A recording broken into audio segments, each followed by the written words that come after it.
নমস্কাৰ বন্ধুসকল, আজি ভিডিঅ' বনোৱা উদ্দেশ্যটো হ'ল এটা বিশেষ কাৰণৰ কাৰণে আপোনালোকক মই দেখাই আছোঁ কেইটামান ভিডিঅ' ক্লিপ। আৰু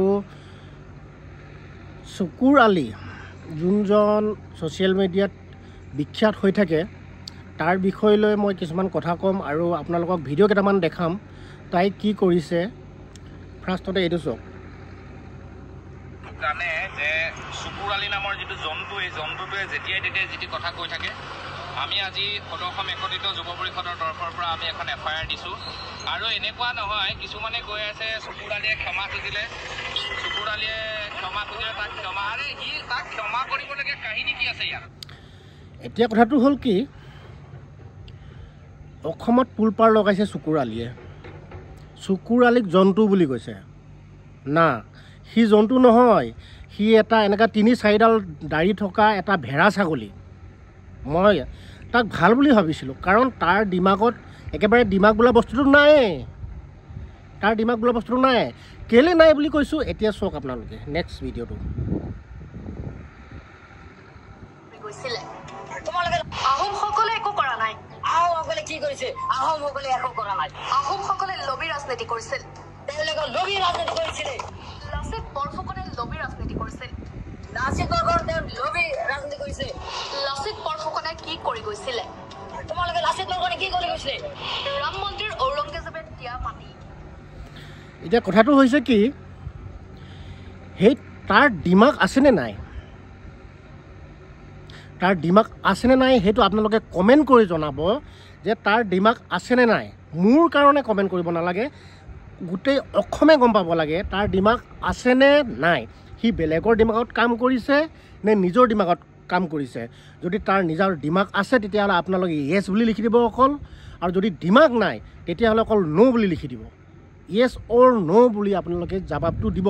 এই গোটেই ভিডিঅ'টো অসমবাসী ৰাইজে দেখিব লাগে। কাৰণ কথাটো হ'ল কি, চবতকৈ ডাঙৰ কথাটো হ'ল সি লাচিত বৰফুকনৰ ওপৰত কথা ক'বলৈ আহিলে, যোনটো আমাৰ অসমৰ গৌৰৱ, ভাৰতৰ গৌৰৱ। সেই গৰুটোৱে নাজানে যে লাচিত বৰফুকন কোন আছিলে, অসমৰ হিষ্ট্ৰীৰ বিষয়ে নাজানে যিজনে একো এডাল, আৰু সি ক'বলৈ আহিছে লাচিত বৰফুকনৰ ওপৰত। আৰু দ্বিতীয় কথাটো হ'ল আজি ৰাম মন্দিৰ তৈয়াৰ কৰিছে, এইখন আমাৰ ঔৰংগজেবে দোৱাৰ মাটি হয়। অসমৰ কামাখ্যা মন্দিৰৰ মাটি ঔৰংগজেবে দিয়া মাটি হয়। এতিয়া কথাটো দ্বিতীয় কথাটো হ'ল কামাখ্যা মন্দিৰৰ ওপৰত কথা কৈছে। কামাখ্যা মন্দিৰটো বোলে ঔৰংগজেবে দিয়া। এই গৰুটো কোনে বুজাব এতিয়া? এই গৰুটো কোনে বুজাবলৈ যাব কওক?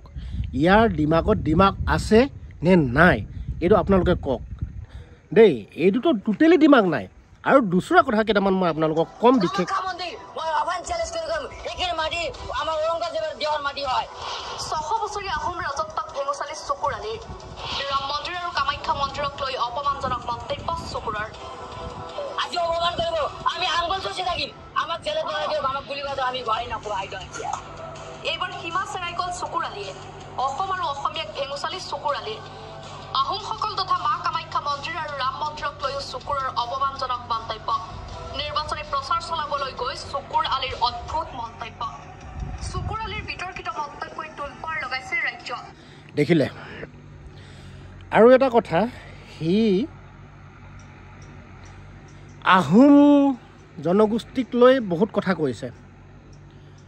আৰু এনেকুৱা কেইটামান ভেড়া ছাগলীৰ কাৰণে, আৰু মই কেইটামান এইটো কাৰণে কৈছোঁ, ইয়াৰ কথাখিনি শুনি আছে ইয়াৰ পিছৰ ফালৰ মানুহখিনি যোনখিনি বহি আছে, এই পিছৰ বহি থকা মানুহকেইটাই তাৰ কথাখিনিত হাত চাপৰি বজাইছে। তাৰ দুটকীয়া ৰাজনীতিৰ কাৰণে দেই, তাৰ দুটকীয়া ৰাজনীতিৰ কাৰণে আজি হিন্দু মুছলিমৰ ওপৰত কাজিয়া হৈ আছে। এই ৰাজনীতিৰ কাৰণে বেলেগ বেলেগ জাতিটোত লৈ কেনে সিহঁতি কাজিয়া কৰিছে। চবতকৈ ডাঙৰ কথাটো হ'ল ই লাচিত বৰফুকনক লৈ কেনে কথাটো কৈছে। এই গৰুটোৱে এইটো নাজানে যে লাচিত বৰফুকনে যে আমাৰ অসমৰ গৌৰৱ হয়, এই বস্তুটো নাজানে। ভাৰতৰ গৌৰৱ হয় এইটো নাজানে। এই গৰুটোৱে, গৰু বুলি কৈছোঁ কেলৈ কৈছোঁ, গৰু নহয় একচুৱেলি ভেড়া ছাগলী। এই 2-3 দিন মানে যে দাড়ি থাকে, ভেড়া ছাগলী। এই গৰুটোৱে না ভালকৈ অসমীয়া লেংগুৱেজটো ক'ব জানে নে ভালকৈ গৰুটোৱে বোলে ক'ত কি উঠিছে বোলে MLA উঠিছে কি উঠিছে না মেম্বাৰ উঠিছে না গৰুটোৱে ভালকৈ ইংলিছ এটা ক'ব জানে এই গৰুটোৱে না হিন্দী ক'ব জানে এই গৰুটোৱে না কিবা শ্বুটিঙত ভালকৈ কিবা শ্বুটিং কৰিছে অকল পাগলামি কৰিছে পাগলামিৰ কাৰণে ই ছ'চিয়েল মিডিয়াত বিখ্যাত আৰু আজি ই আমাৰ জনগোষ্ঠীকটো লৈ কিনে কৈছে চবতকৈ ডাঙৰ কথাটো হ'ল লাচিত বৰফুকনক লৈ কিনে কথা উঠাইছে আৰু ই দ্বিতীয় কথাটো হ'ল কামাখ্যা মন্দিৰ তৃতীয় কথাটো হ'ল ই আহোম জাতিটোক লৈ কিনে কথা কৈছে কাইলৈ কাক জাতিটোক লৈ কিনে কৰিব ই এনেকুৱা মানুহক মই কৈছোঁ ৰাইজক এনেকুৱা মানুহক নহয় কঠোৰ শাস্তি দিব লাগে ন' এক্সকিউজ মাপ বোলা বস্তুটো দিবই নালাগে এটক ন' মাফি ন' এক্সকিউজ মই কৈছোঁ ইয়াক দিব লাগে কাণত 3 ইঞ্চি তলত কেলৈ কৈছোঁ ই জাতিক লৈ কিনে কথা কৈছে কাৰণ সি মাফ কৰা যোগ্য নহয় লাচিত বৰফুকনক লৈ যোনজনে এনেকৈ ক'লে তাক এৰিবলৈ কোনো দৰকাৰে নাই আৰু নেৰুৱে ইয়াক আৰু ঠিকেই এনেকুৱা গৰুবোৰক কেতিয়াও এৰিব নালাগে এতিয়া নেক্সট কথাটো হ'ল কি বন্ধুসকল আৰু এটা ভিডিঅ' তাই মাফ খুজিছে এইটো চাওক কামাখ্যা বা লাচিত বৰফুকন তেনেকুৱা কথা মই কেতিয়াও ভবাও নাছিলোঁ কেনেকুৱা হোৱা নাই আচলতে কেনেকৈ কথাটো ওলাইছে নোলাইছে মই গমেই পোৱা নাছিলোঁ কিন্তু পিছতে মই লগে লগে তেতিয়াই আমি কৈছিলোঁ যে কথাটো আমাৰ মাজত কিবা ভুল ধৰিছে কাৰণ যেতিয়া এটা ভাষণ দি থাকোঁ ভাষণৰ মাজত বহুত ধৰণৰ কথা ওলাই যায় মাজত ভাষণৰ মাজত কথা এটা ওলাই যায় কথাটো ধ্যান দিয়ক দেই ভাষণৰ মাজত কথাবোৰ ওলাই যায় মানে কি তাৰ মুখত ওলোৱা নাছিলে কিন্তু তাৰ অন্তৰত যে গেলি আছে অসমক লৈ আমাৰ জনগোষ্ঠীক লৈ আমাৰ লাচিত বৰফুকনক লৈ তাৰ মনৰ ভিতৰত কি আছে সেই বস্তুটো ফটককৈ ওলাই গ'ল ক'বলৈ সেইটো বিচাৰিছে হয় নে নহয় কওক আপোনালোকে ক'বলৈ সেইটো বিচাৰিছে আৰু যোনকেইজনে তাক উচতাই দিছে যোনকেইজনে তাক লগত ছাপোৰ্ট কৰিছে এইবোৰ কথাত মই এই ভিডিঅ'টোৰ মাধ্যমে সিহঁতক কৈছোঁ আপোনালোকৰ কাৰণে হিন্দু মুছলিমৰ কাজিয়া হৈ আছে আপোনালোকৰ দুটকীয়া ৰাজনীতিৰ কাৰণে দেই জাতিটোক লৈ কেনে কাজিয়া কৰি আছে কাজিয়া হৈছে সেইকাৰণে কৈছোঁ আপোনালোকক হাতজোৰি কৈছোঁ প্লিজ অসমখনক নহয় জীয়াই নেমাৰিব যোনটো অসমৰ গৌৰৱ আছে সেইটো আপোনালোকে বদলি কৰিব নোৱাৰে যোনটো অসমৰ হিষ্ট্ৰী সেই হিষ্ট্ৰীখনক নহয় আপোনালোকে মুচিব নোৱাৰে কাগজ কলম লৈ ৰবৰ লৈ মুচোঁ ক'লে মুচিব নোৱাৰে যোনটো হিষ্ট্ৰী অলৰেডি হিষ্ট্ৰী আছেই আৰু সেইটো কাৰণে তেনেকুৱা জেগাত পাথৰ নেমাৰিব যেন আপোনালোকক কোনোবাই মাৰিবলৈ খেদি আহে আৰু তেনেকুৱা কাম নকৰিব দেই আপোনালোকৰ কাৰণে মই আৰু এটা ভিডিঅ' দেখাই আছোঁ কি হৈছে দেশখন চাওক এইটো চাওক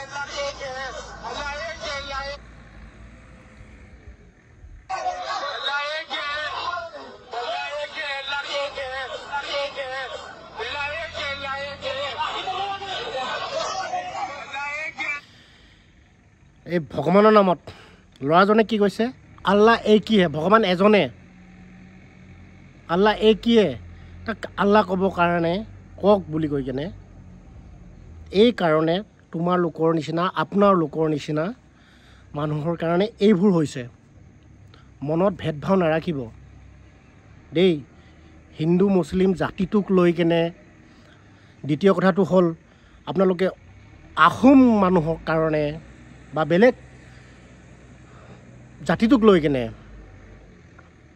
প্লিজ তেনেকুৱা নকৰিব আৰু তেনেকুৱা উৎপাত কৰিবলৈ চেষ্টা নকৰিব আৰু এই ভিডিঅ'টোৰ দ্বাৰা মই আপোনালোকক কৈ দিছোঁ তেনেকুৱা সস্তীয়া ৰাজনীতিৰ কাৰণে আপোনালোকে তেনেকুৱা কাম নকৰিব যোনটো নেকি আমাৰ অসমৰ গৌৰৱৰ লাচিত বৰফুকনক বা কামাখ্যা মন্দিৰৰ বিষয়ে এনেকুৱা বেয়া কমেণ্ট নকৰিব